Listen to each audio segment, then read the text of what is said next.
Welcome, ladies and gentlemen, to the E2I-E2C conference. Right now, you are in panel 3, which is on working time reduction for a fair, sustainable, and prosperous society. There are 3 other parallel panels right now ongoing. So if you want to join them, please go back, leave this webinar, this panel, and go back to the website and choose the one that you would like to listen to. Otherwise, just stay here and listen to us. So again, welcome everyone to this panel on working time reduction for a fair, sustainable, and prosperous society. My name is Mehtap. I'm a senior researcher at E2I. I will be moderating this panel this afternoon. And before I start, let me first thank all my colleagues, Sophie, Maria, and all the technical team, as well as the European Network for the Fair Sharing of Working Time that helped us with the organization of this panel. So we're going to talk about working time and its reduction in particular. And we know that the debate and the research on that has been ongoing already for a while. But the recent pandemic has given us another opportunity to rethink the way the work and the work time is organized. And working time, particularly its reduction, is considered as an important element, not only to support the work-life balance of workers, but and address potentially unemployment issues, but also it can be a response to the climate change and climate crisis. So to discuss all these issues and probably more, I'm very pleased to be joined by excellent speakers today, all from different backgrounds, to reflect on these issues and think about what to do for the future. So I will, let me start quickly by Pierre Laroutour, who is next to me today. He's an economist, activist for climate and social justice. He's a member of the European Parliament, where he's also a member of the Committee of Employment and Social Affairs. He has also been a member of the High Council for the climate, as well as part of the call 3 Solutions for Climate and Employment. Then virtually on the other side of the continent, of the ocean, we are joined by Juliet Schor, Professor Schor, who is an economist and sociologist at Boston College. Her research focuses on sociology of work, consumption, and climate change. Schor's most recent book is After the Gig, How the Sharing Economy Got Hijacked, and How to Win It Back from 2020. Her previous books include The Overworked American and The Overspent American. Her current research topics include the gig economy, the future of work, time use, and drivers of carbon emissions. Then we have Anne Koot, who is going to join us shortly, who is the principal fellow at the New Economics Foundation, a leading analyst, writer, and advocate in social policy. She has written widely on social justice, sustainable development, working time, public health policy, public involvement and democratic dialogue, gender and equality. She is also the co-author of recent books, The Case for a 4-Day Week and The Case for Universal Basic Services. And last but not least, we are also happy to have Agnieszka Piasna, who is my colleague from E2I, and who's going to join us. And her research interests include job quality, labor market policies and regulation, gender issues, working time and digital labor. At the E2I, she currently coordinates the project on contingent and platform work. And she also develops the European Job Quality Index and carries out research into non-standard forms of work and atypical working time arrangements. So if you want to ask questions to the speakers and to the panel in general, please post your questions in the Q&A. We'll try to pick them up at the end of the first interventions. And otherwise, without further ado, I'm going to leave the floor to Anna for her inputs. So Anna, floor is yours. Thank you very much. Hello, everyone. Yes, the New Economics Foundation, where I work, has argued for more than a decade now that we should be moving to a shorter working week. And thanks to Juliet Schor and others, there's a growing body of evidence that it's good for human well-being, it's good for the economy, and it's good for the environment. And often over this decade, we've been told that it can't be done. But of course, now we find ourselves in a very different place. Since the pandemic hit in the UK and most European countries, going out to work for a full 5 days a week has become the exception rather than the rule. The number of workers who know what it feels like to have more free time, for better or worse, has risen dramatically. And so has the number of employers who know how to have experience in reorganising staff time. There are huge numbers who are not working at all and who badly need jobs, and there's a massive economic downturn with rates of unemployment that we haven't seen since the 80s. So no one in their right mind would think that we can just go back to business as usual, that the economy will bounce back. And we're looking at a deep shift here, not only in how the economy works, but also in how people think the economy should work. And I know that there are lots of speakers at this conference who will be making this point or have made this point more forcefully than I ever could. So working time reduction is an idea whose time has certainly come. In the first place, it's a way of sharing out a reduced supply of jobs among more people and cutting the numbers of unemployed, but it's more than just a device to help with recovery. It's a strategy for the long haul. It's an important part of the policy framework for making the transition to a fair, sustainable and prosperous society. And that's a crucial point, because reduced working time can't be seen just as some kind of standalone silver bullet idea. It must be part of a broader policy agenda, and that agenda must include raising hourly wages. We've always insisted that a campaign for reducing working time has to go hand in hand with measures to combat low pay, so that no one is forced to work long hours to make ends meet. And as long as everyone is guaranteed sufficient rates of pay, there can be huge gains for physical and mental well-being, because shorter working time reduces stress and anxiety. It helps people to get a better balance between paid employment and unpaid domestic responsibilities. It leaves men more time to care for their families. It opens up more opportunities for women to engage with the labour market on more equal footing with men. But for this to work well, we want hours to be as flexible as possible to suit different workers' needs. So some may want 5 short days rather than a 3-day weekend. Others may want more time off when their kids are young, or school term shifts, or a sabbatical to travel or train for a new job.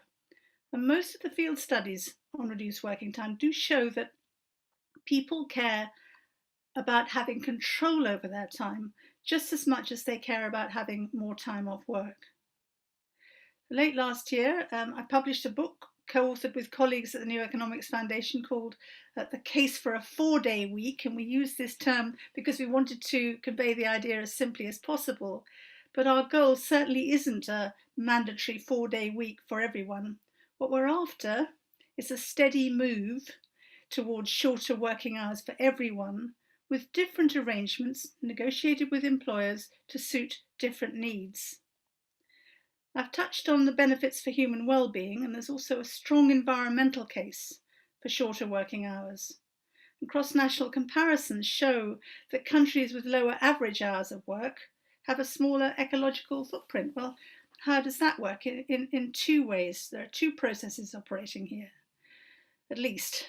One is that the amount of disposable time we have influences our everyday habits. When we have more free time, when we're less busy, we don't need to buy a lot of convenience goods like processed ready meals. We don't always need faster modes of transport, a car instead of a bike, or a plane instead of a train. So we cut down on energy-intensive consumption. And the second thing is that reduced working time can help to keep higher-end earnings within reasonable limits. And that's important because higher income groups generate a disproportionate share of greenhouse gas emissions. So this approach chips away at the idea that work is only rewarded by money, and the only thing to aspire to is to work more, to earn more, to buy more, which is unsustainable. So the move to shorter working time begins to shift the dial. It begins to influence ideas about what matters in life and what success means. As long as we all have enough money to live well, we can value time as a reward too. So now to the economy. It's a common complaint that shorter working hours would be bad for the economy because it would lead to lower rates of productivity. Well, in fact, it's been found that workers on shorter hours often increase their productivity, doing better in 6 hours a day than in 8, for example, because they feel better, they enjoy their work more, and they're more loyal and committed. But let's not forget that in many jobs, and I think Tim Jackson made this point earlier, output per capita per hour is not a useful metric. What counts is the quality and the outcome of the work. Caring and teaching are obvious examples. Jobs in transport too. It's not driving the bus faster that counts, but driving it safely and on time. And most jobs in the arts and sports sectors have to be judged in terms of quality, not quantity of output. The New Economics Foundation has always argued that the success of an economy has to be measured in terms of human well-being and planetary well-being. Reduced working time is good for the economy because it contributes to a healthy society and a sustainable future, and it can improve the quality of work in many sectors. As we explain in our book, this is a vision that we can start to realise now. We can learn from history and from plenty of practical examples around the world today. Let's not forget that today's normal was yesterday's dangerous fantasy. A 60-hour week was perfectly standard arrangement until trade unions began fighting for a 40-hour week more than a century ago. And more recently, over the last 2 decades, there have been popular experiments with short hours working in countries like Sweden, Germany, the United States and New Zealand. Governments have passed laws to support reduced working time in France, the Netherlands and Belgium. It's become increasingly common for trade unions to take up the cause. The largest union in Germany, the IGM, negotiated a 28-hour week with a major employer in 2018. We've set out in our book what we call a roadmap for transition. I can only summarise it now, but the detail matters, so I would urge you to read the book. First, we acknowledge that the transition starts gradually and unevenly, with a combination of voluntary, negotiated and statutory moves. The key to making it progressive is to have a clear set of values and goals.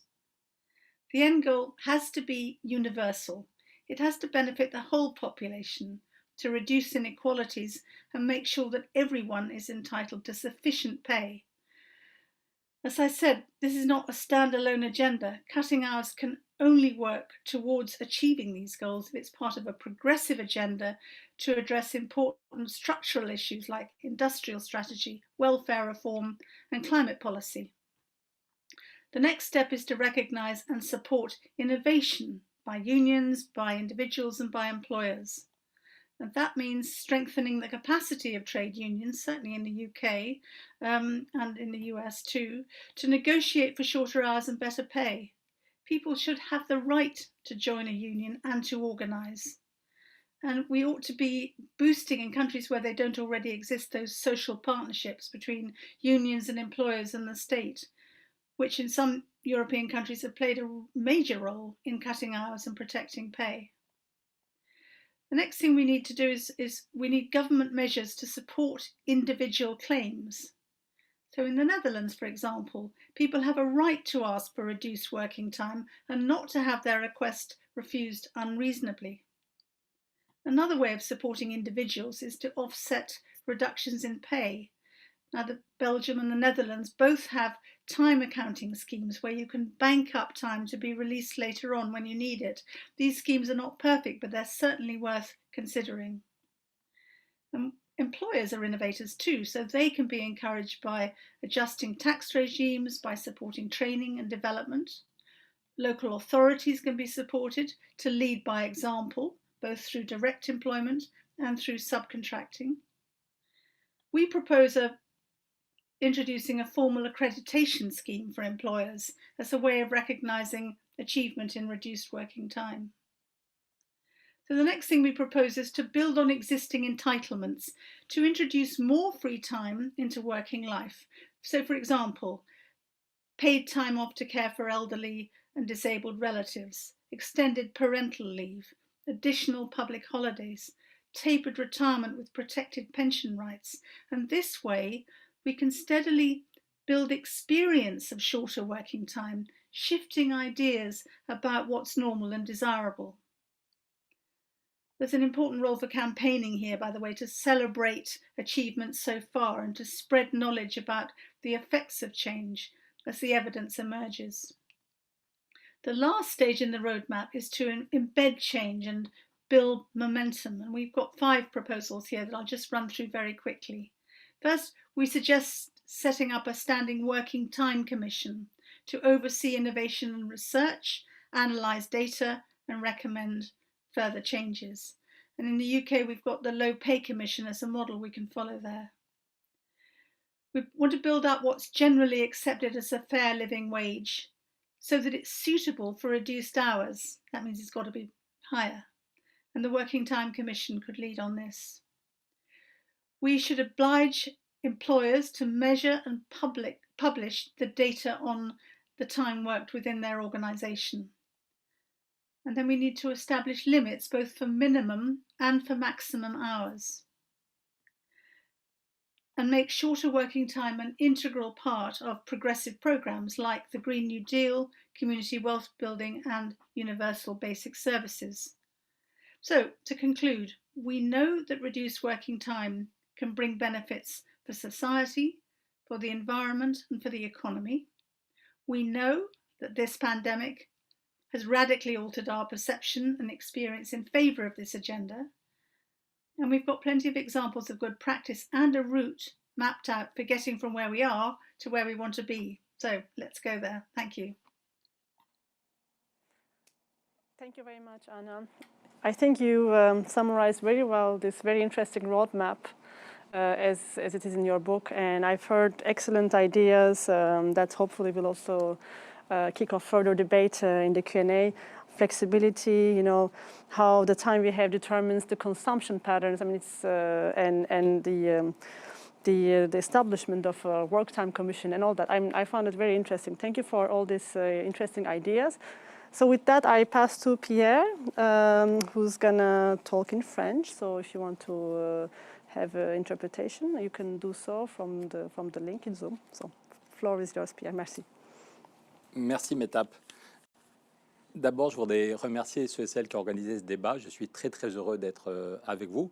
Il m'arrive souvent de participer à des débats un peu ennuyeux, un peu théoriques, où il n'y a que des hommes qui parlent. Et là, je suis très heureux d'être dans un débat sur une question fondamentale, où je suis entouré de femmes qui ont plein de choses intéressantes à dire. Donc, je suis très heureux et en même temps un peu embêté parce que Anna a déjà tout dit. Donc, je vais quand même garder mon temps de parole. Je suis bavard, mais l'essentiel a déjà été dit. Je voudrais juste rapporter quelques arguments, peut-être pour nous aider à convaincre autour de nous. Il y a une bataille. L'autre jour, on était avec Luca Vicentini et Nicolas Schmitt. Ils disaient qu'il y avait une bataille à gagner pour changer de paradigme. Il y a un grand sommet social à Porto au mois de mai. Si on veut changer le paradigme, il faut qu'on ait des arguments. Mais je ne ferai que compléter et redire ce que Anna a déjà dit. Donc, est-ce qu'on peut montrer le PowerPoint, Sophie, s'il te plaît?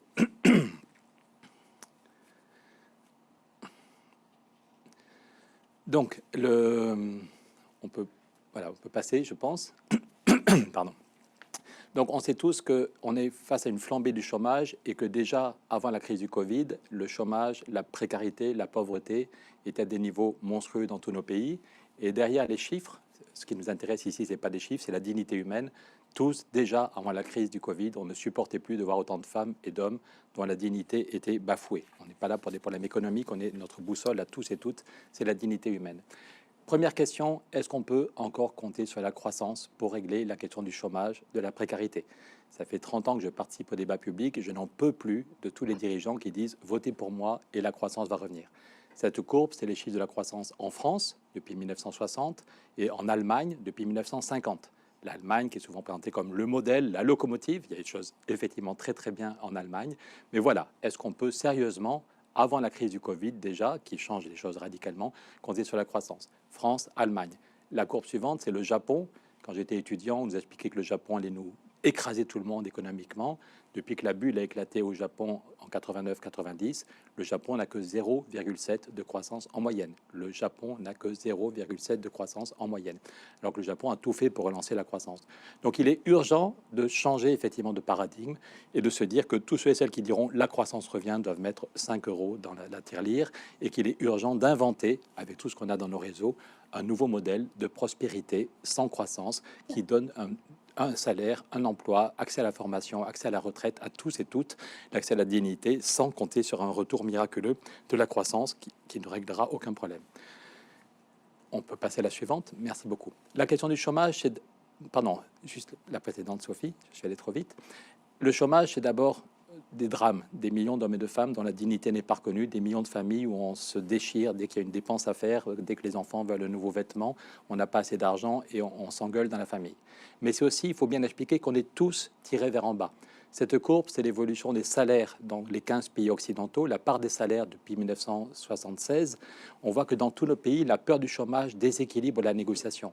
Quand il y a des millions de chômeurs et de précaires, plus personne ne peut obtenir une augmentation de salaire. La négociation, c'est si tu n'es pas content, tu peux aller voir ailleurs. Si tu n'es pas content, tu peux aller voir ailleurs. Et dans tous les pays occidentaux, ce qui va au salaire diminue. La courbe en rouge, c'est pour l'ensemble des 15 pays de l'OCDE. Ce qui va au salaire et aux cotisations, pour les pensions, pour les retraites, pour la Sécu, c'était 67% du PIB, 67% dans les années 70. Et on est tombé, avant la crise de 2008, à 57%, soit 10 points de moins.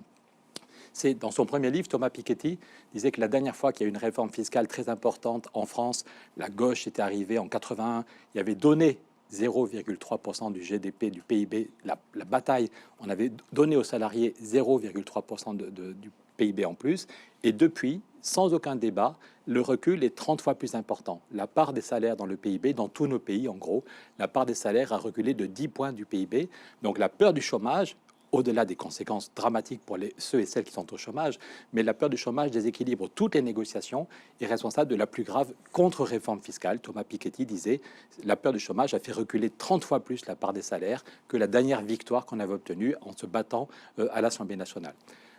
Derrière, et ce qu'on ne donne pas par le salaire, on va le donner par la dette.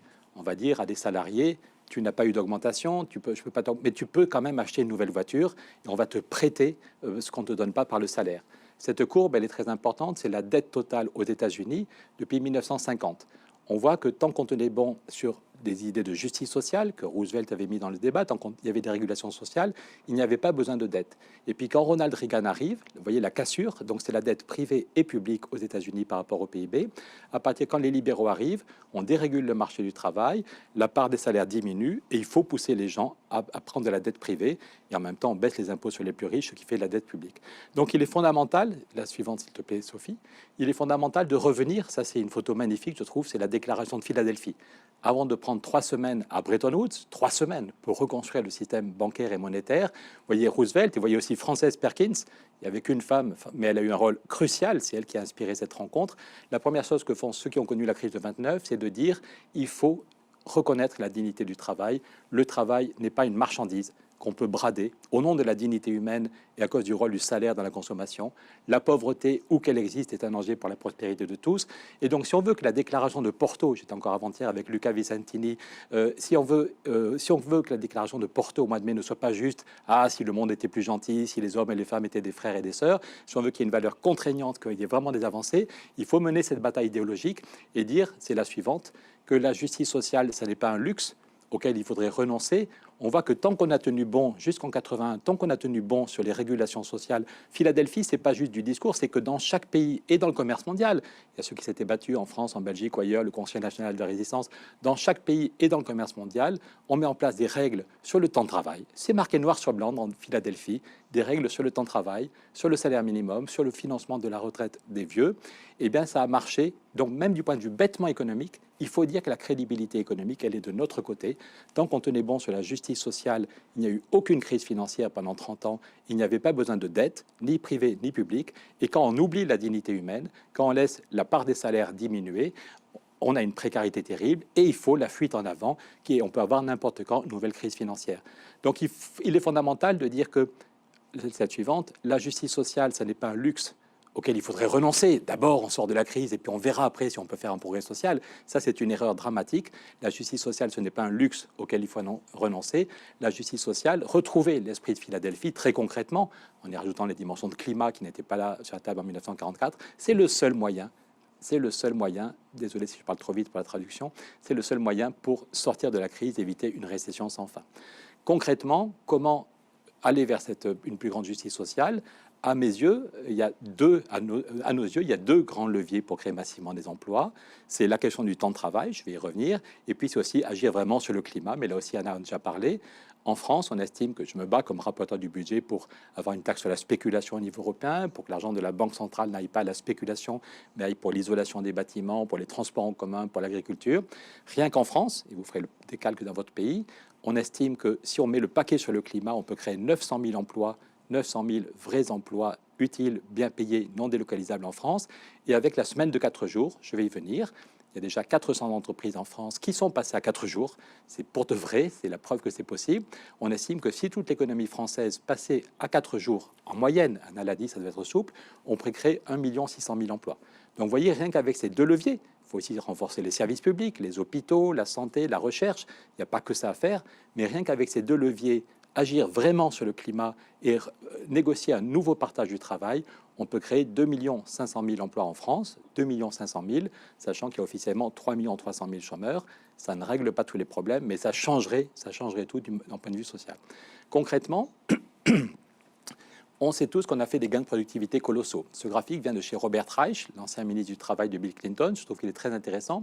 Il montre comment, aux États-Unis, entre 1987 et 2018, on voit que la production industrielle a augmenté de 80%, plus 80%. Donc évidemment, ce serait mieux si on n'avait pas délocalisé en Chine ou ailleurs certaines industries. Mais Robert Reich dit, attention, quand on parle de désindustrialisation, le mot est ambigu. Quand même, malgré la crise, malgré la mondialisation très mal régulée, la production industrielle sur le territoire américain, plus 80%. Par contre, l'emploi industriel, moins 30%. On a coupé 30% des effectifs. Pourquoi? C'est parce qu'on a fait des gains de productivité colossaux. On a des robots, on a des ordinateurs, on a mis de l'intelligence. Je suis allé trop vite, Sophie, on revient en arrière. Cette courbe, c'est l'efficacité du travail, c'est combien on produit dans une journée de travail, dans une heure de travail. Et on voit que depuis, vous voyez la courbe, c'est la productivité en France ou en Europe depuis 1820, que depuis le milieu des années 60-70, on a fait des gains colossaux. Parce que c'est en même temps une révolution technologique, des ordinateurs pour tout le monde, des robots, et puis une révolution dans l'accès à la formation. En France, on a multiplié par 7 le nombre d'étudiants. On a mis des milliards dans l'accès à la formation continue.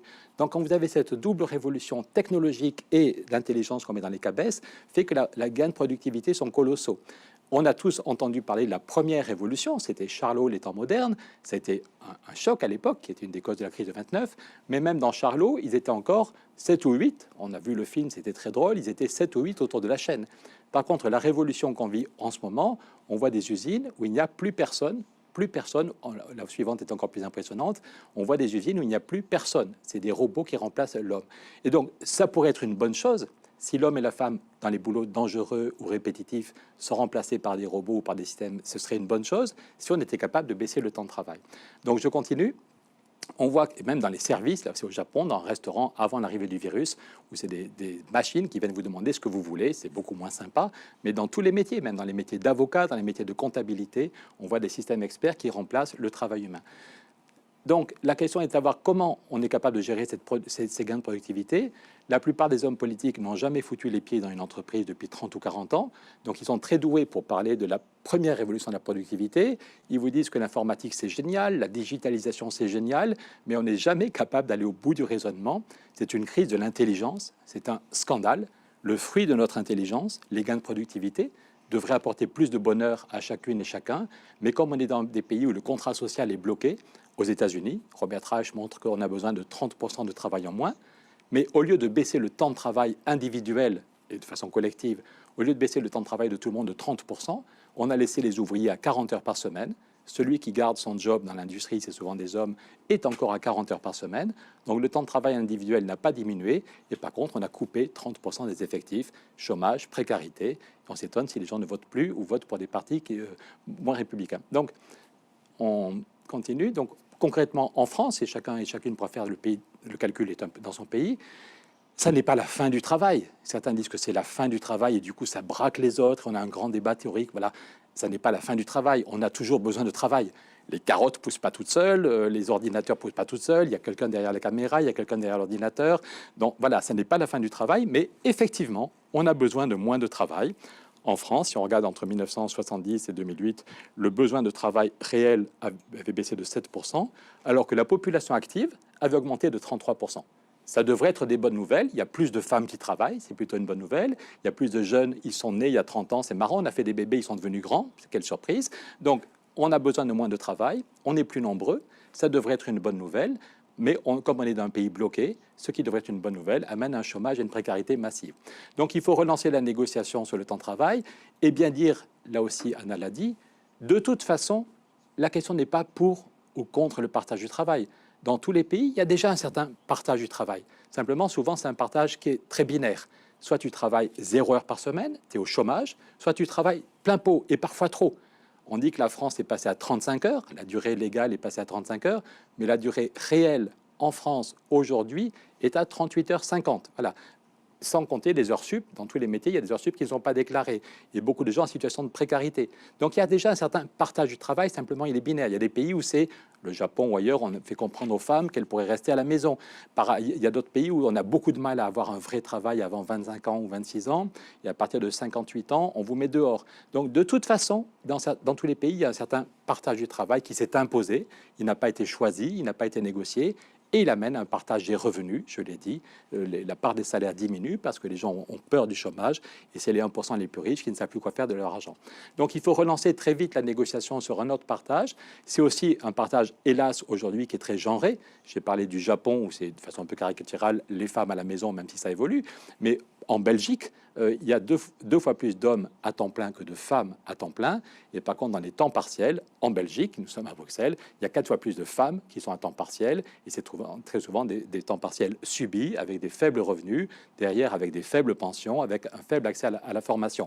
Donc le but est de négocier un autre partage du travail qui soit plus équitable en termes de genre et qui soit plus équitable en termes de partage des revenus. Je n'ai plus très longtemps, donc il faut que j'accélère. Comment on le fait financièrement ? En France, on a expérimenté une idée qu'on avait lancée avec Michel Rocard, l'ancien Premier ministre, pour arriver à satisfaire 2 contraintes. Premièrement, c'est très important, ne pas baisser les salaires. J'ai déjà montré l'impact sur les salaires de la crise depuis 30 ans. Donc, premier objectif, ne pas baisser les salaires de ceux et celles qui étaient déjà là. Deuxième objectif, ne pas augmenter le prix pour le consommateur. Parmi les entreprises qui sont déjà passées à 4 jours en France, il y a un fabricant de yaourts qui est très connu, Maminova. Ils font des yaourts et du fromage pour la grande distribution, Carrefour, Leclerc. Et ils n'ont pas baissé ils sont tous passés à 4 jours, aussi bien les ouvriers, les directeurs, les commerciaux, les gens de la comptabilité. Mais le client n'a pas, les salaires n'ont pas baissé, et le client n'a pas vu la différence.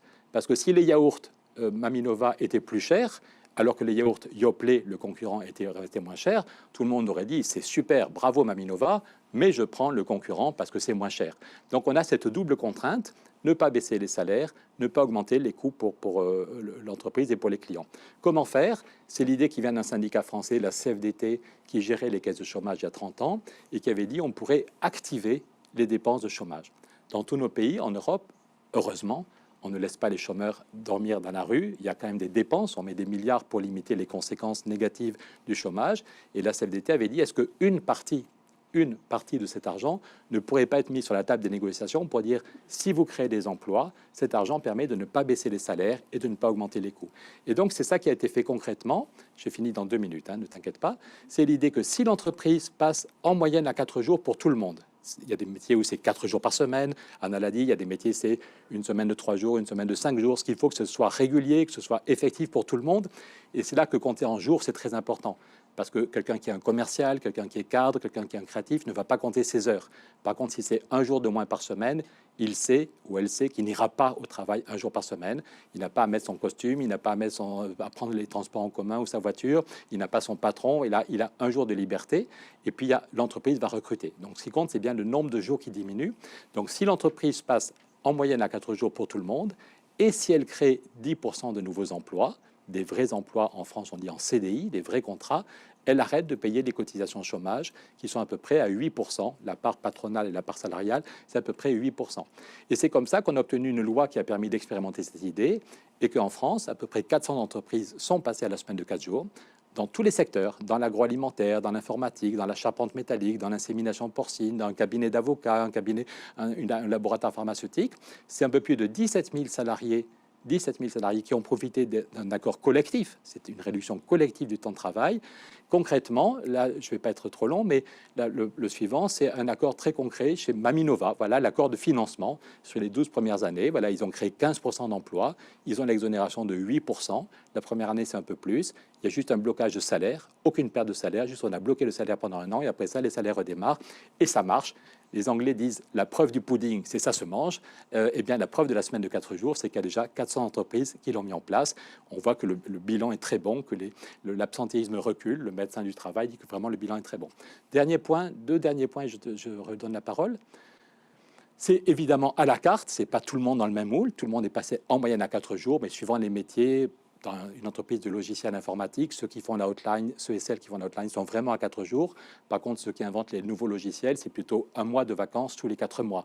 Donc ça peut être souple, mais ce qu'il faut que ce soit régulier et qu'on en profite en termes de qualité de vie. Et ça permettrait de créer, je l'ai dit, 1,6 million de jobs rien qu'en France. À partir de ces 400 entreprises pionnières, on estime que si on avait un mouvement général avec ce financement, on pourrait créer 1,6 million emplois. Ça permet d'aller agir pour le climat et agir avec la semaine de 4 jours, permet d'aller vers une société de plein emploi, mais aussi une société de pleine activité, où chacun et chacune a du temps pour un vrai emploi, a accès à la formation, y compris accès à la formation sur le temps libre, c'est un nouveau droit à gagner, du temps pour sa vie personnelle, du temps pour un engagement citoyen, du temps pour une activité de culture, d'accès avec d'autres. Je finirai en disant que ça permet aussi un meilleur équilibre. Souvent, les femmes qui étaient à temps partiel, dans ces entreprises, je n'ai pas d'estimation, mais dans ces entreprises, souvent, des femmes qui étaient à temps partiel, on leur a proposé d'avoir un nouveau temps plein, d'être passé à 4 jours comme tout le monde. Et puis, on peut aussi espérer que dans la vie personnelle, si les hommes et les femmes, c'est pas du temps partiel pour les femmes, mais hommes et femmes, on passe à 4 jours, c'est l'occasion, c'est pas la baguette magique, mais c'est l'occasion de repenser à la maison qui fait quoi et que hommes et femmes se répartissent autrement le travail domestique. Je n'ai plus que 5 secondes. C'est le jour un syndicat belge, avant que je sois député, je venais souvent en Belgique parce que la FGTB, un des grands syndicats, m'avait invité. Et le patron de la FGTB disait, c'est quand même incroyable, la question du temps de travail, c'était le grand combat de tous les progressistes pendant 70 ans. Entre 1900 et 1970, on a divisé par 3 le temps de travail. On est passé à la semaine de 6 jours, à la semaine de 5 jours, on a interdit le travail des enfants, on a fait des journées plus courtes, les congés payés. On a divisé par 3 le temps de travail en 70 ans, alors qu'il n'y avait pas tellement de productivité, pas tellement de chômage. Et depuis les années 70, alors qu'on a fait des gains de productivité colossaux et qu'on a un chômage de masse, c'est devenu le tabou. Il faut absolument qu'on relance le débat. La FGTB a sorti un document qui dit « La semaine de 4 jours, le partage ou la barbarie ». Je crois effectivement que si on n'est pas capable d'un autre partage du travail, c'est un combat historique. Tout le monde est d'accord pour dire que c'est un mouvement historique, mais c'est jamais le bon moment. Il y a des gens qui sont morts le 1er mai pour ce combat, et je pense qu'il est urgent de relancer cette négociation. Merci. Thank you very much, Pierre. I think we cannot listen enough to all these interesting historical patterns that you explained and the proposals that you implemented in France. I was impressed by the numbers with the small experiment that you did, even in a few number of companies that implemented that, and the results are promising. So that's very interesting indeed. So with that, I would like to now pass the floor to Juliette on the other side of the ocean. So Juliette, floor is yours. Thank you for joining us. Great, thank you. And thanks to everyone for these great talks and this really wonderful conference. So I won't repeat a lot of what's been said. I agree with so much of it. Just to begin by saying that there really is a growing body of evidence on the benefits of shorter hours, which Anna and her colleagues have worked on. whether we're talking about well-being through the impacts on personal health, family, civil society participation. Pierre also identifying gender inequality solved by a robust work time agenda. And the issue that I've worked a fair amount on in recent years is decarbonization and the ways in which shorter working hours are a really integral part of decarbonizing our societies. And if you look across countries, which I've done, but also I've done research within the United States, across the 50 states. And one of the things we find is that states with shorter working hours have lower carbon emissions, other things held equal. And I really think that it's not going to be possible to get decarbonization at the scale and pace that we need without work time reduction. And part of the reason is that as you switch to cleaner fuel sources, or as you do the kinds of things that Pierre was talking about, insulate, retrofit buildings, and so on and so forth, if you continue to try and operate a long hours economy and keep trying for that growth, you undermine so much of that progress that you've made through fuel switching and efficiency because the demand for energy goes up. And so shorter work time is a really key part of maintaining energy demand and sort of repressing energy demand. It's a kind of way of powering down a society that we really need to think about, both in terms of literal power, but also in terms of the way we live and our daily lives. It's also really key as we think about the so-called future of work conversation and how we are going to manage the labor displacement associated with artificial intelligence and robotization.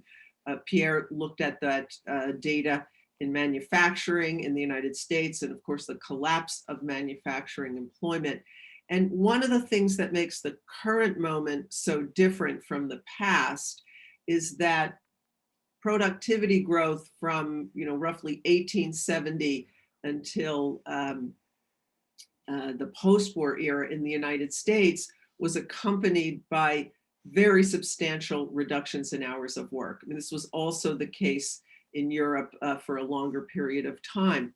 And that cushioned the impacts, those working hour reductions cushioned the impacts of labor displacement or so-called labor substituting technical change.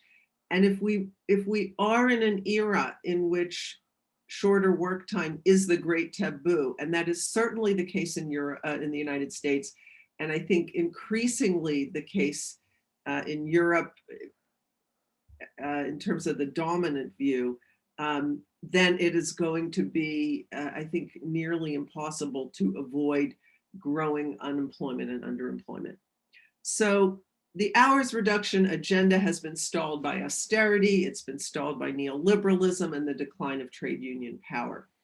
I think that attempts to recreate the so-called golden age of the post-war period have been spectacularly unsuccessful, whether in the ways that Pierre just talked about, which is the inability to revive rates of growth of the golden age, or in the political arena.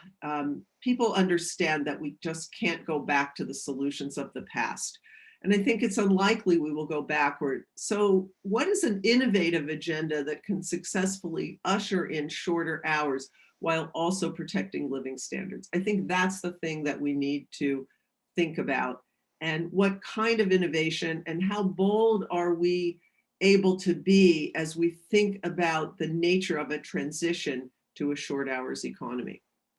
So I want to start with an out-of-the-box idea, and that is, can we think about shorter hours in the wake of the emergence of the so-called gig economy or the platform economy? Now, the gig economy is, I think, universally condemned in the labor movement, and rightly so, for its exploitative conditions, for the lack of worker protections, for the low wages earned by many in the gig economy, by risk shifting from firms onto workers, and by the lack of rights to organize. So there's a lot to criticize in the gig economy. But the dominant answer that has come out of our community is to transform gig labor into more conventional full-time employment. And of course, that would be better than what many gig workers have now. It's why I've supported Assembly Bill 5 in California, for instance, which was a very comprehensive legislative move to say that ride-hail drivers and food delivery workers and many, many gig workers, including some where the full-time status really, wouldn't be so good, like journalists who were very unhappy with the law. Why I supported that law very strongly. But I think taking this growing sector and shifting it, attempting to pull it back into the labor relations and the labor regime of the post-World War II era, which is sort of full-time, secure work with benefits, would also be a huge missed opportunity. So let me talk about why I think that is.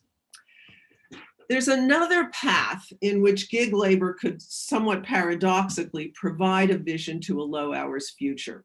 And the question is whether gigs could become key to a society in which people have freedom, in which they have security and well-being. Now, I got into studying gig labor 10 years ago, just when the sort of platform version of it was emerging, precisely because I saw it as a possible pathway into a different future of work and an exit ramp into short hours. And I have been writing about and advocating for short hours since basically since the 1980s, so for a long time. How is it that gig labor could be part of this solution rather than the problem? So our community has focused very heavily on the precarity and the exploitation of gig labor. And that's important, and it's worth all that attention. And I've done some of that myself. But the exploitative aspects of gig labor are not its novel aspect.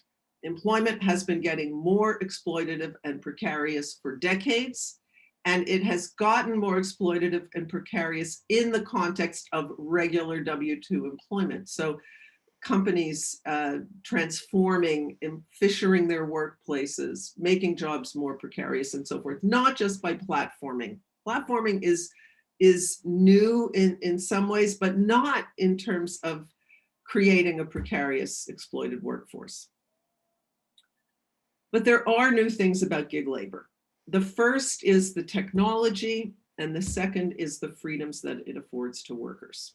So let me start with the technology. So I think as people know, these platforms, and the kinds of platforms I'm talking about are Uber, ride-hail, Deliveroo, in food delivery. Those are the ones that people know the best, but there are also platforms where people do errands. There are platforms like Upwork for professional white-collar workers. There are platforms for caring labor. There are platforms for teachers, who may be tutoring students halfway across the world. There are platforms for artists. I studied a platform for photographers. There's lawyers on platforms, doctors on platforms, nurses, home healthcare aides. I mean, pretty much across the entire service sector where you have individually based work, you see platformization. So the platforms work through algorithms, and the algorithms do a number of things. They match people. If we're talking about delivery, they create routes. They do HR functions. They do all sorts of things. But the sort of, if you look at the big picture of what the algorithms are doing, they basically take over most management functions. So the software becomes the manager. And this is really revolutionary because it makes management redundant or largely redundant. And this is the really consequential aspect of platformization that I think has been overlooked by many scholars. Scholars have focused a lot more on making labor redundant. So self-driving cars and the use of the data of the human laborers to replace them. And that's, that's a process that's coming. AI is here. It is working its way through our economies, and that's going to happen. But the possibilities that these algorithms create for remaking labor relations is really, really important. And I think one of the key issues here, and this is why I love the fact that Pierre focused a lot on productivity and the positive aspects of productivity, is that the new technologies make possible new social relations of production. And what they do is make possible the transfer of much more power and control to workers. We've mostly seen the opposite, and we've mostly had scholars focusing on the opposite. Somehow this idea that using Uber, I think, as the big model, or some of the food delivery platforms as the big model, that the algorithms are the new bosses and they control the workers. And there's some truth in that, but there's also many ways in which that is going to give us a false picture of what's possible. So technology.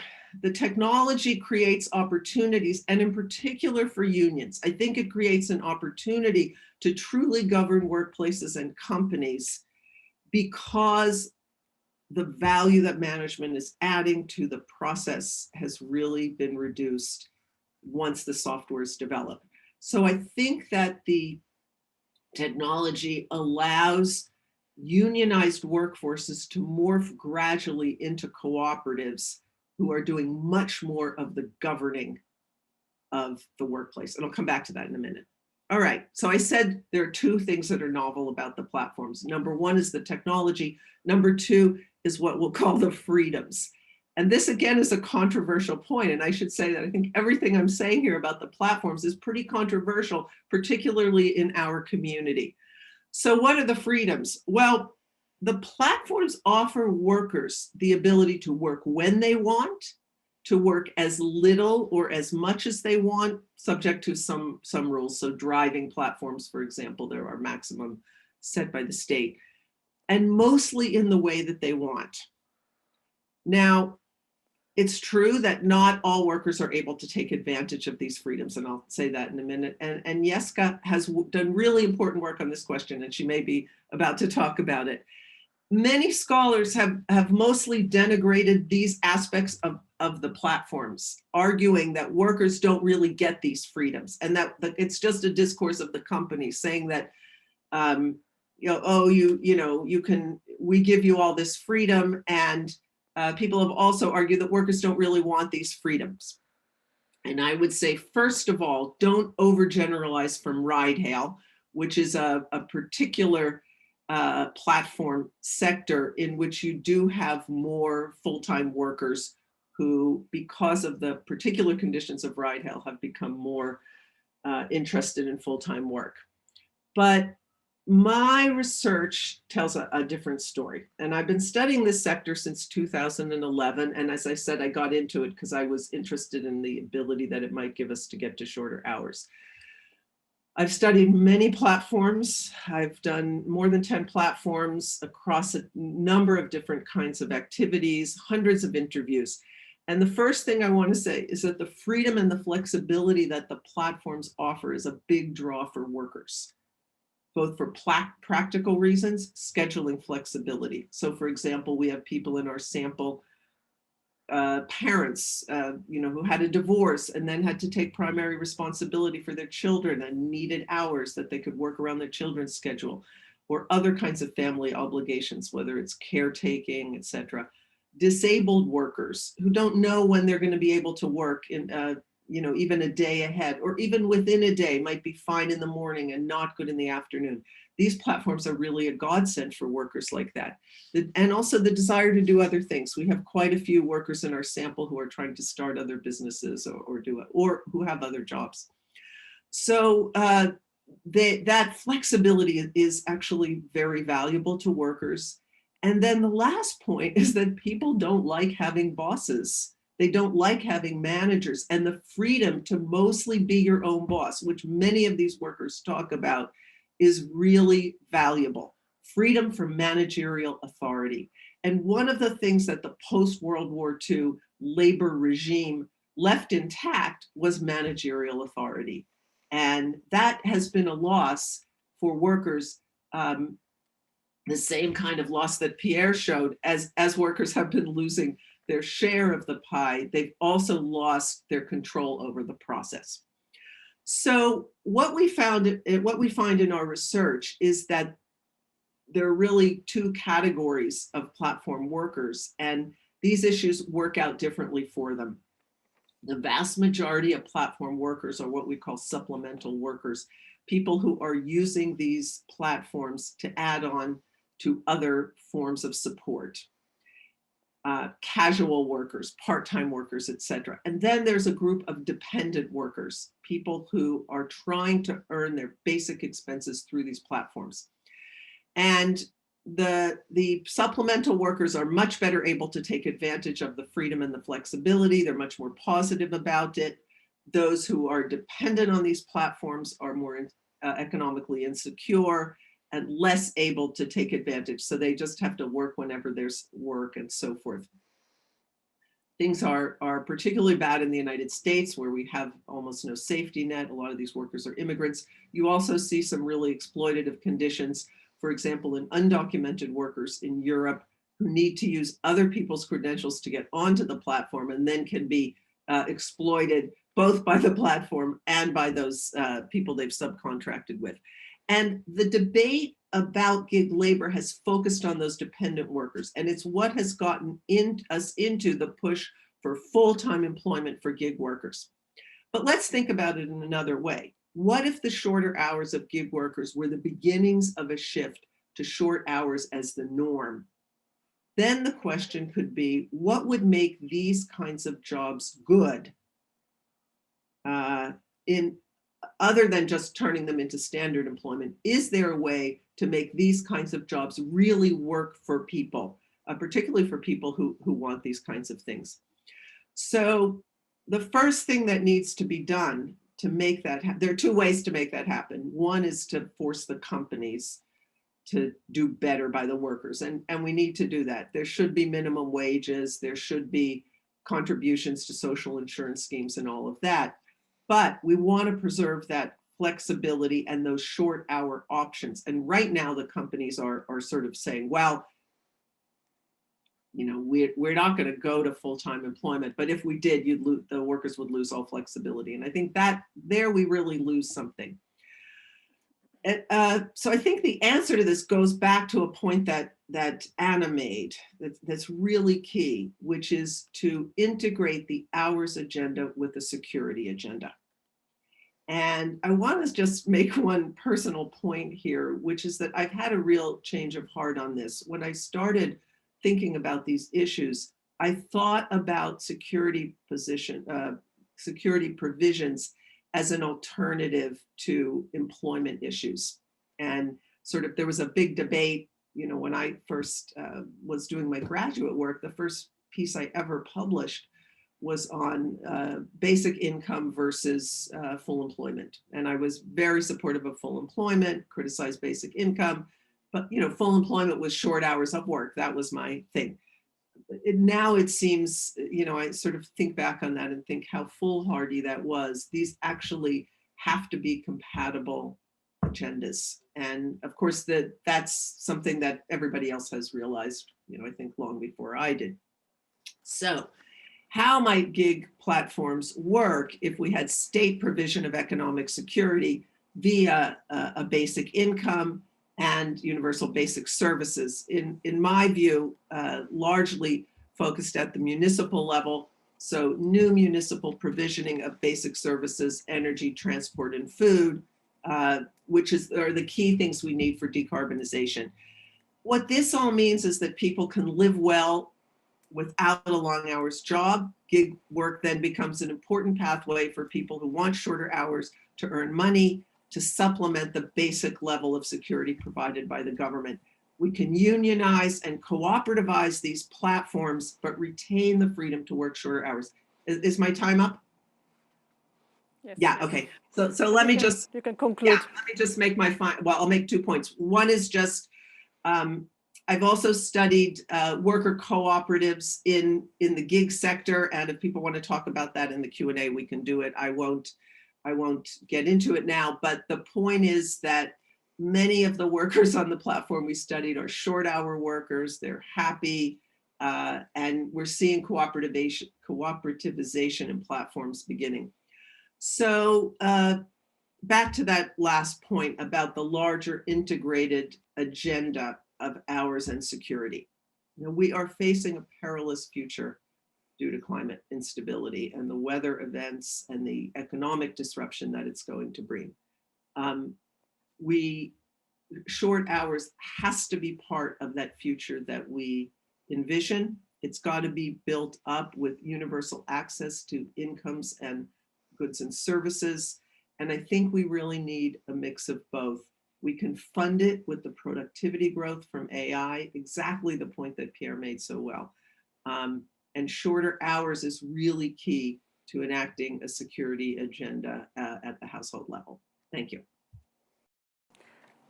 Thank you very much, Juliette. I think you've brought a very interesting angle by talking about the gig work and the flexibility it offers and how that, you know, reconciles with the shorter working hours. But of course, it has to be backed with, let's say, fairer wages and social protection and so on. So because we are a bit late in time, I'm going to immediately pass to Agnieszka for her contribution to this debate. Agnieszka, floor is yours. Hello, hi. Yes, so not to delay further, I'll just put my slides on. Let's see if I can, how to do it. I hope you can see this as a full screen. Right, so I'll just very briefly, coming last, all the major points have been said, and the ideas, I don't think anyone needs to be convinced at this point that shortening working hours is necessary, is beneficial, and it's beneficial on many levels, not just for workers, but it's needed for the society or for the new model that needs to emerge from this crisis, so that it's sustainable. It's not taking at all both on workers and on environment.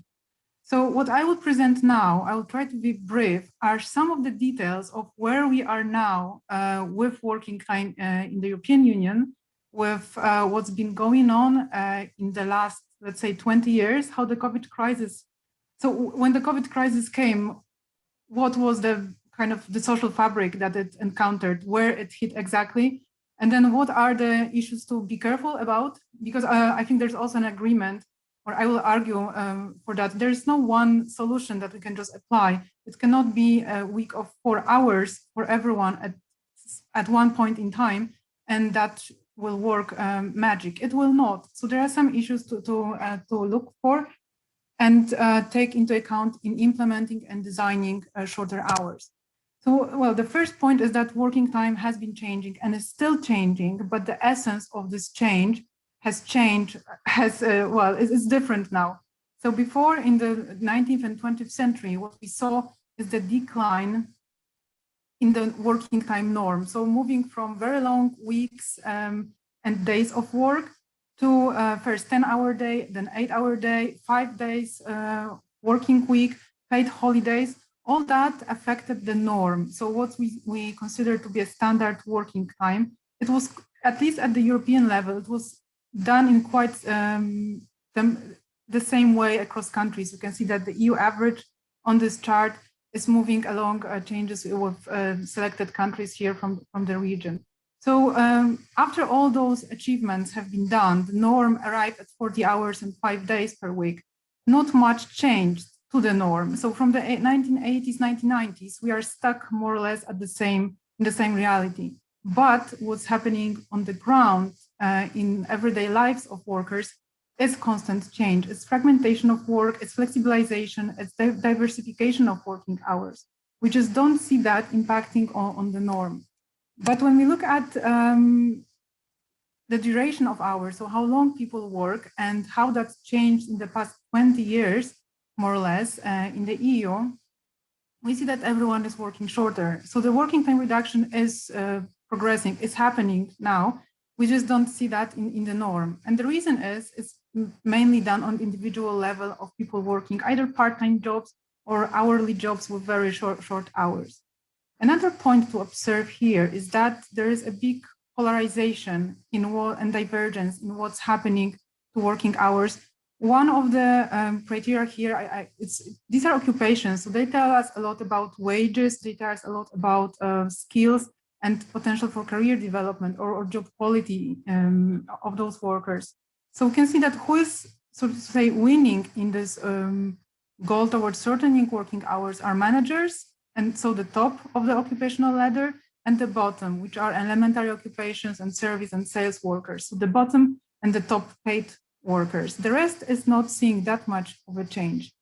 But as I said, much of that is happening through increases in part-time work, which means it's proportional or even so the pay cuts taken by workers are at least proportionate to the cuts in hours. In many cases, there are more because part-time jobs are lower paid and have lower career prospects. So if we only look at full-time employed and how the working hours change, then we see that really only managers and farmers are the winners here. The rest did not see much change at all in the working hours. So another point to look out is that when working hours are shortened, the outcome, as it currently happens, very much depends on the power position of workers vis-a-vis the employers or the bargaining power in the organization when they work. So it's especially for the short working hours. Here it's a graph showing work intensity. In many cases, workers do achieve shorter hours or they find work with shorter hours, but in certain sectors, it's designed by employers as a cost-cutting strategy. So you can think of zero-hour contracts as probably a very easy image of this. The hours are short, they are flexible, but they're really scheduled at the peak times. They are not suited often to the needs of the worker. They are really used to efficiently match staffing levels to the demand. So you don't see that much of a polarization in long hours. So really short hours are where all the inequalities in the labor market are highlighted. It's like the magnifying glass where a lot of attention is needed so that the outcome of shortening of hours is not actually negative for workers. It's not bringing unpredictability. It's not bringing disproportionate cuts in hours. Another issue what Juliet mentioned is obviously gig economy. So that's another model of working short hours. But here the problem is that it's not only about the gig economy, so platform work, but hourly jobs on the whole. In many cases, employers have the strategy of hiring more workers or not hiring, they don't hire them quite often, but having a pool of workers that exceeds the available work so that they always have someone to schedule, there's always someone available to take up the task, and it just increases the efficiency of filling the tasks with workers. So then those workers are really underemployed. Here, this graph shows the mismatch between hours that workers work and want to work for Deliveroo riders. And most of them are in the one triangle that shows they really want to work more. It's just the work is not available. So then again, when thinking about shortening hours, we need to think about those two ends where a big part of the labor market, big part of workers would need rights to minimum hours. And that's also the end that we need to be very sensitive to. Now, relatively stable working hours, at least in aggregate in Europe, are marked or shaken by a macroeconomic crisis. This is really still a major driving force of working time reduction on a mass scale. Here you can see that the early 2000s bubble took quite a long, visible hit on working hours that buffered or cushioned the job loss. Then after the Great Recession, also working hours declined much more than employment. This gap really, that never closed. It was still opening just before COVID. So there is a tendency of work redistribution happening or following any macroeconomic shock in the EU, but it's also much broader. The work distribution does not always mean that jobs are shared. It's quite often the shift or redistribution towards part-time employment, non-standard contracts, or different sectors. So it's not really proportionate, and we don't really see the sharing of work among similar workers. So when the COVID crisis came, it did exactly the same as you can see on the graph of the previous crisis. The decline in working hours was immediate and much stronger than decline in employment. Obviously, this time it had much to do with short-time work schemes, at least in the EU. In some countries, it was almost half of the workforce. Here you can see the data collected by Thorsten Müller from ETY on how many people were on short-time work schemes in the second quarter of 2020. And employers took up those schemes quite eagerly because it was efficient for them, a quite cheap way to deal with this demand shock that COVID created, and measures to fight the health crisis created. And it was much more flexible from the side of employers. It was paid by the state, and they did not have to negotiate that with workers. They could just implement what was more convenient. But that was also very targeted measure. Here you can see change in the weekly hours of work in 2020 for part-time and full-time workers. So the change was really for full-time workers only. So again, this is the measures and the developments that we've seen. They are quite specific in terms of who is affected, who is benefiting, what group of workers is seeing the change, and in which direction the change goes. So really, just to sum up, where we are now is the major crisis that changed the way work is organized. It changed the way we think what's possible in terms of work organization. Some of the ideas that were considered utopian or impossible, they were just implemented within a month or two. So that showed us that much more is possible, even under very extreme circumstances, but more is possible than that we thought. However, now, after the initial shock and work redistribution with short-time work schemes, many of the old ideas come up again. So there are ideas of deregulating working hours, relaxing of labor code to make up for the lost time or lost hours during the pandemic.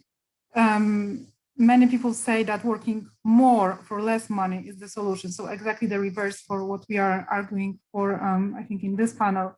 There are ideas to liberalize work on Sundays, remove overtime. So basically the change goes towards longer hours for less pay. So yeah, how to move from this spot?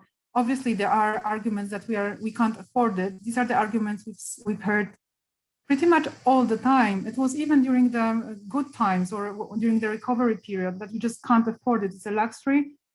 It was exactly the same argument put forward when the 5 working day was promoted, when paid holidays were implemented, what Pierre showed us. It was seen as a luxury. Now we think it's very basic right of workers.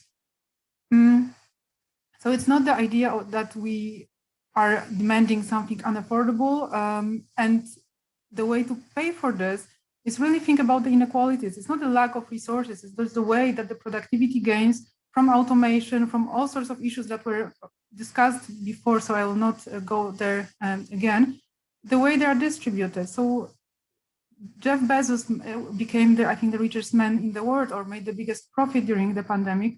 It does not mean that Amazon workers got any pay increases. So it's just really a matter of redistribution and addressing inequalities in the first place. And working time reduction needs to be part and parcel of the broader agenda of social policy, of attention to labor, of increasing labor standards, support for collective bargaining, so that it's part of solution to reduce inequalities.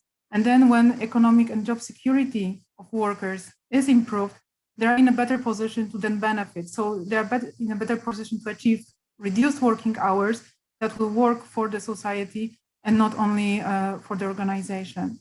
And I think the second biggest point, and I will stop here, is we need to take a broader view on rethinking working time patterns and norms. What is it that we want to achieve with shorter hours? Because if we only cut hours and leave all the other things unchanged, we might arrive at a very different outcome than I would assume all of us dream of. So for instance, in the COVID crisis, when hours were cut, so that's something we would want to see, and women had to stay, well, everyone had to stay home and take care of children. It's women who took most of the work. So the crisis and shortening of hours as it happened now actually reversed much of the progress in gender equality in the labor market and in the division of work. If we take 1 day of work away from workers, so we free up 1 day, will they use that to take up additional job? That will defeat the purpose of the whole idea. So they will, with high inequalities and attention to the relative income, not just absolute income, that's what counts in estimating one's position and in the consumerist society, then we will not achieve any of the progress we would want. Or if the longer weekend or longer free time will generate leisure activities or encourage people to spend time on leisure that is involves more flying and city breaks. So it needs to be a part of the broader agenda where people are on board of the change and the purpose of the change. We really need to start thinking how to integrate that into the broader progressive agenda of all the social transformations that this conference is talking about. Okay, thank you very much. Thank you very much, Agnieszka. I think you also touched upon the very interesting points on this fragmentation, what's going on the ground and the norm, and the trends over a long time. I think it was very important to see these things and the heterogeneity that is also observed in inequalities. For example, you pointed out how the gender inequality has perhaps increased with the COVID crisis. So some of the progress that we achieved, is it, are we losing it or not? That was interesting to reflect about. And also I read in your slides you said how telework, well, it gives flexibility, but it also extends the working hours and deregulates a bit the things. So there is some risk there that one needs to take into account. So thanks very much for this. So we have exactly 15 minutes left. I saw a couple of questions, but I couldn't take note of all of them. So I have one question that I want to ask you, whoever wants to reply. That's been bothering me since sometimes, because we keep talking about rich countries, developed countries, Western countries. So is this work time reduction something that is only for Western world? Can we also think about such changes in the developing and poorer countries? What do you think about that? Maybe I will go back to Anna, because we haven't heard from her since a while already. So if you want to react on that. Well, it should be part of a global transition. Of course it should. I think it's complex. I'd quite like to hear what Juliette's got to say about this, actually.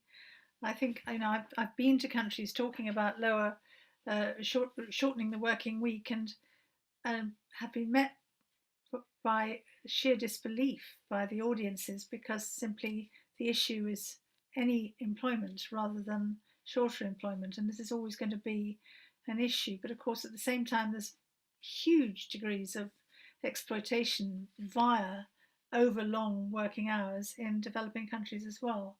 So I think the vision and the sort of bits of the jigsaw that make up this vision are really important to apply to a transition that is global, not just in the rich countries. But we need to address that carefully and to know what we're talking about. Do you want to react, or Juliette?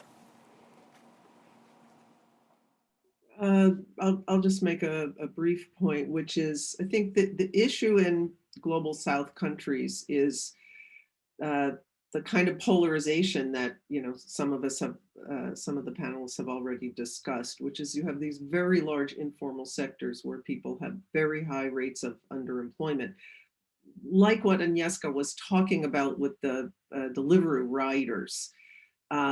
Because those platforms are creating something akin to what you see in global South countries in the informal sector.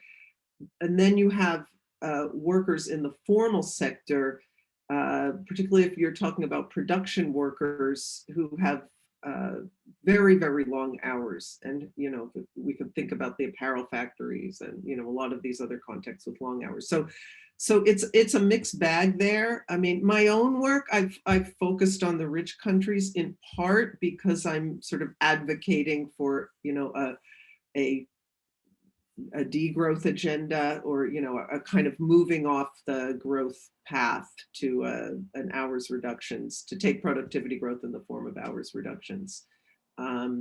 But I think it's also, you know, there's a lot of variation in global South countries in terms of where they are in this. Okay, I have another question, maybe to Pierre or whoever wants to pick it up.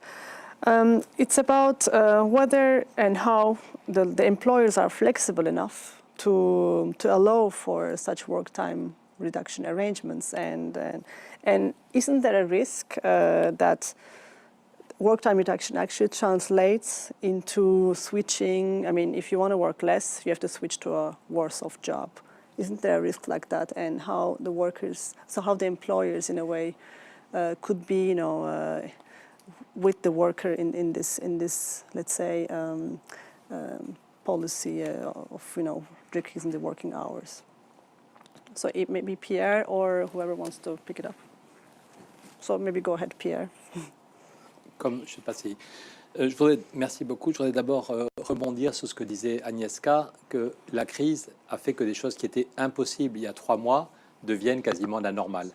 Il y a des millions, nous en France, quand on disait on peut travailler moins pour licencier moins, en 2008, en 2010, en 2012, même quand la gauche était au pouvoir, tout le monde rigolait. C'était pas possible, il fallait travailler plus pour gagner plus. Et puis là, depuis 6 mois, il y a des millions de femmes et d'hommes qui travaillent moins, et l'Europe a mis 100 milliards, on a mis le programme SURE pour éviter des licenciements. Donc je redis ce qu'a dit Agnieszka, ça paraissait impossible et puis ça s'est imposé comme quelque chose qui limite la catastrophe avec le Covid. La question est de savoir, est-ce que c'est juste une parenthèse et puis on recommencera comme avant avec les mêmes tabous? Et il y avait un grand débat au printemps, qu'est-ce que sera le monde d'après, après la crise du Covid? Est-ce que le monde d'après sera plus équilibré, plus normal, plus fraternel, voilà, ou est-ce qu'il y a un vrai risque si on n'est pas capable d'imposer? Il y a un combat à mener, un combat intellectuel, un combat syndical, un combat humain, mais il y a le risque que le monde d'après soit comme le monde d'avant, empire, parce que les entreprises sont surendettées et qu'il va falloir qu'elles pressent les salariés, que les États sont surendettés et qu'il y aura, voilà. Donc c'est pas pour rien, j'ai fait une grève de la faim pour obtenir qu'on taxe la spéculation. La question est de savoir comment on trouve des nouvelles ressources au niveau européen pour continuer ces projets sociaux, pour agir pour le climat. Voilà, sinon, si on ne fait rien, si on en reste avec les vieux tabous et les vieux dogmes, il y a le risque effectivement qu'on continue la fragmentation du travail et qu'on continue les petits jobs en expliquant que c'est mieux que rien.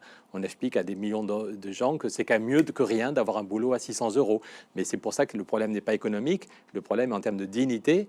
Quand on parle de liberté, d'égalité, de fraternité, quelle est la liberté d'un homme ou d'une femme qui gagne 600 € par mois? Quand on parle d'égalité, les milliardaires, on l'a dit, les milliardaires ont retrouvé plus d'argent qu'au début de la crise. Et la pauvreté, quand on parle de fraternité, ceux qui nous disent c'est mieux que rien d'avoir un job à 600 €, j'aimerais leur dire, mais si c'était ton frère ou si c'était ta sœur qui avait un job à 600 €, est-ce que tu dirais c'est mieux que rien? Non, si c'était ton frère ou ta sœur, tu dirais c'est pas possible, il faut qu'on change de système. Donc le problème n'est pas juste comptable ou économique, c'est bien, voilà, si on a créé des syndicats, quand le 1er mai, quand on a le 1er mai qui est un jour chômé, c'est pour se souvenir de ceux et celles qui sont morts, qui ont été tués dans la rue parce qu'ils se battaient pour la dignité humaine, ils se battaient déjà pour réduire le temps de travail. Donc je l'ai dit, c'est un mouvement historique, mais qui n'a jamais été spontané. En 1906, en France, il a fallu que l'Église et la CGT, l'Église catholique et la CGT se mettent ensemble pour obtenir la semaine de 6 jours. Et il y a des patrons qui disaient non, les ouvriers vont se mettre à boire le dimanche, ils ne reviendront pas le lundi. Voilà. Quand Henry Ford, le patron des automobiles Ford, passe à la semaine de 5 jours sans baisse de salaire, beaucoup de patrons américains disent qu'il est fou. Et Henry Ford se moque des patrons français en disant il n'y a qu'en France qu'on croit que si les ouvriers travaillent moins, ils vont se mettre à boire et qu'ils seront plus capables de travailler. Quand il y a eu les premiers congés payés en 1936 en France, on a dit les ouvriers vont partir au bord de la mer, ils ne reviendront pas. On pense toujours que les ouvriers sont un peu stupides, soit ils boivent, soit ils ne reviennent pas. Voilà. Mais la vérité, c'est que heureusement qu'on n'a pas écouté les patrons qui bloquaient en 1906 ou en 1936. Heureusement qu'on a réduit le temps de travail sur la semaine. Heureusement qu'on a mis en place des congés payés. C'est quand même très agréable humainement d'avoir des congés payés. Et en termes d'emploi, avant que le virus n'arrive, en tout cas en France, le tourisme était le premier secteur en termes d'activité, même devant l'industrie. Donc si on avait écouté tous ceux qui nous disaient c'est pas possible, on continuerait à travailler 7 jours sur 7, les enfants iraient à la mine et il y aurait un niveau de pauvreté monstrueux. Donc c'est le sens du combat syndical, du combat progressiste, de dire on fait des gains de productivité. Voilà, le fruit de notre intelligence doit profiter à tous. Et il y a eu une question de Patrick, tu m'excuses si je suis trop long, il y a une question de Patrick qui dit, mais est-ce qu'on peut baisser le temps de travail en comptant sur les gains de productivité d'autrefois, parce que sans doute la productivité va ralentir dans les emplois de services, dans la santé, on va faire moins de productivité, même dans l'agriculture. Si on veut moins d'énergie, moins de carbone, on peut même avoir techniquement une productivité qui recule. J'ai un ami qui est paysan, autrefois agriculteur, autrefois il était 3 sur la ferme et il mettait beaucoup de produits chimiques et beaucoup d'engrais. Et puis maintenant, ils ne mettent plus d'engrais, plus de produits chimiques. Et avec les économies qu'ils ont fait sur les produits chimiques, ils ont embauché une 4e personne. Donc c'est très bien pour l'emploi et c'est très bien pour la santé et c'est très bien pour le climat. Mais du point de vue technique, la productivité a reculé. Pour la même production, il faut 4... Voilà. Donc une question, c'est, et certains nous disent d'ailleurs, les gains de productivité dans tous les pays occidentaux sont limités en ce moment. Donc, est-ce que c'est bien le moment de parler du temps de travail? Simplement, ils oublient qu'on a fait des gains de productivité colossaux dans les années 70, 70, 80, 90, et qu'on a laissé s'accumuler un stock de chômage monstrueux. Donc, une des raisons pour lesquelles, et la courbe que montrait Agnieszka, la première courbe que tu montrais était très, très intéressante, on montrait comment, depuis 1870 jusqu'à 1980, on avait beaucoup baissé la durée du temps de travail collectif. Et ta courbe montrait que depuis 1980, la durée collective pour un temps plein, la durée normale pour un temps plein n'a pas diminué. Voilà. Et que du coup, soit les gens sont au chômage, soit c'est des petits boulots, on a fragmenté le travail. Et ça, spontanément, si on n'est pas capable de façon pacifique et non violente, mais il y a bien un combat à mener, il faut relancer le débat. Là, on était la semaine dernière avec Nicolas Schmitt, le commissaire européen aux affaires sociales, et avec Luca Vicentini, le secrétaire général de tous les syndicats européens, qui disait il y a un changement de paradigme. Les amis de Ronald Reagan, les amis de Thatcher se sont donné les moyens de gagner la bataille intellectuelle. Avant de gagner le pouvoir, Ronald Reagan et Thatcher, il y avait une bataille intellectuelle. Et je pense que tout notre camp doit se donner les moyens très vite de gagner la bataille intellectuelle pour une contre-révolution, contrer ce qu'ont fait les libéraux il y a 40 ans. Thank you very much, Pierre. Anna, you want to... I see your hands. You are muted. Yes, I just wanted to underline this point about the jobs that are not, where you can't measure success by output per capita per hour. And in fact, a point was raised in the Q&A by Sue Himmelwhite, who said, if we're going to have universal basic services, or what Juliet was describing as a package, if you like, of underpinning protection for workers, then many of these will generate relatively secure employment across all skills levels in sectors where it's not productivity as such that counts, but the quality of the work. So I think the discussion about productivity needs always to be tempered by that point, that a huge number of jobs can only, with the success or the quality and the output, if you like, is less important than the degree of the quality, what people are doing, how they, it's a relational thing, not about output. Juliet. We have 2 minutes. So I would say to that, however, that quality is actually part of the productivity equation. So there's a lot of talk about, service sector workers, there's no increase in productivity over time. And of course, that's part of how we measure it, which is that, many of these jobs are just assumed because we haven't figured out how to measure it. But as a service sector worker myself, I'm an educator. I know that various kinds of software, reorganizations, all kinds of things have vastly improved my productivity and also the quality of what I can do. And so I really see that more as a measurement problem. I mean, I'm not disagreeing with you about the importance of quality, but I do think that that's actually a really important part of productivity, because with sort of conventional productivity assumes a given output. Here, we're talking about heterogeneous outputs over time. Yeah, I know this is an old discussion, isn't it? I can remember going back to this discussion between you and Tim Jackson, and I don't disagree with you. Perhaps we should just agree that it depends on how you understand and measure productivity and what's involved. I mean, I must say, in a caring job, it's very difficult to see how output can be improved, or productivity as such could be improved by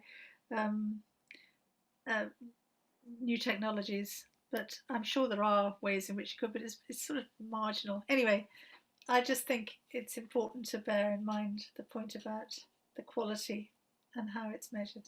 So, yeah, I do think this is Thank a you place very much. the British conversation has gotten off onto the wrong track, because I think we're going to lose if we say we're against productivity. We're against work intensification for sure, but not genuine productivity increases, which have the possibility of making people better off. All right. Looking at the time, I think we are just done with the panel, but I thank you very much, all of you, for this very interesting debate and presentations. I'm very sorry that I couldn't take all the questions, but I hope you were able to see some of them, because I don't have access to them from where I'm sitting. Thank you, everyone, for joining us today. So now there will be a 30 minutes break. Then the conference will be resumed at 30 minutes at 3:30. And I think you can stay on the same link to see the last plenary, which will be on global perspectives for sustainability. Thank you very much again, and I hope you enjoy the rest of the event today and tomorrow. Bye-bye.